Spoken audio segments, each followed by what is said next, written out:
Pa to bolje da pitate Mađare što misle o tome. On je mađarski premijer. On je zazvao pobjedu Milorada Dodika. A Dodik ide na izbore. A ko mu je protukandidat na izborima?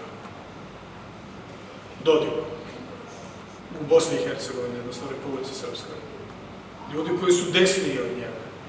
Koji imaju neprijateljski stav prema Hrvatskoj. I prema Hrvatima u Bosni i Hercegovini. Dakle, ispada da Orban govori u jednom dijelu isto kao i ja.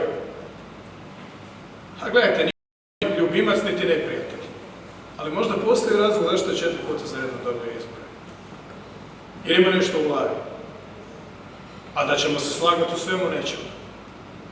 Ali kad Orban kaže da je nešto nekad bilo dio Mađarske, on to kaže puno defanzivnije i čak operetnije nego što je to govorila sadašnja, odnosno nova talijanska premijerka. To je naš problem, a ne Mađarska.